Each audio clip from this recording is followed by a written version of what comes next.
સ્વચ્છ સુરત અને સુંદર સુરતની વાતો વચ્ચે ભરુનાળે ખુલ્લા પ્લોટમાં ગટરના ગંદા પાણીના કારણે અતિશય દુર્ગંધ આવતા સ્થાનિકોમાં રોગચાળો ફાટી નીકળવાનો ડર સતાવી રહ્યો છે।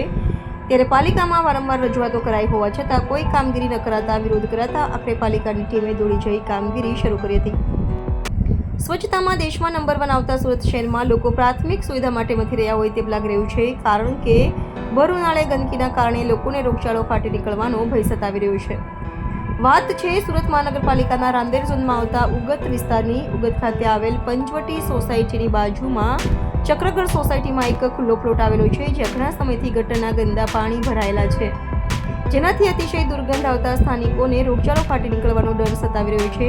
આ અંગે સ્થાનિકોએ પાલિકામાં અનેકવાર ફરિયાદો કરી હોવા છતાં કોઈ નિવેડો આવ્યો નથી, જેને લઈ સ્થાનિકોમાં તંત્ર સામે ભારે આક્રોશ જોવા મળ્યો હતો। જોકે સ્થાનિકોમાં ભારે વિરોધ કરતા આખરે પાલિકાની ટીમ દોડતી થઈ ગઈ હતી અને ત્વરિત ઉભરાતી ગટરને સાફ કરવા સહિતની કામગીરી હાથ ધરી હતી।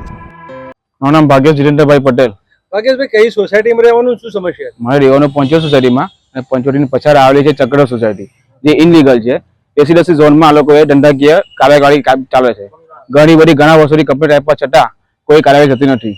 અત્યારે જે ગટરનું પાણીની બીજી વાર 2 મિનિટ, બીજી વાર પંચોતેરની આગળ જે એસએમસીનું પાણી ટાંકી છે વારેગૃહ, તેમાં પણ ઘણો અવાજ આવે, ઘોંઘાટ થાય છે। રાતના સોવા નથી મળતું, દિવસના પણ ઘણો અવાજ થાય છે, ત્યાં તો બાળકો પર ખૂબ અસર થાય છે। પરીક્ષાનો ટાઈમમાં બી બાળકો સારી રીતે ભણવામાં ધ્યાન આપી શક્યા નથી। અત્યારે શું સમસ્યા છે? અત્યારે પાણીનો ગરકાવ એટલો બધો થઈ ગયો છે, મચ્છર ભાગે છે, બાળકો પર અસર પડે છે, બાળકોને મોટા બધા બીમાર પડે છે, અને એના લીધે પાણીનો ધીમે ધીમે વધારો થતો જ જાય છે, એનો કોઈ ઉકેલ થતો જ નથી।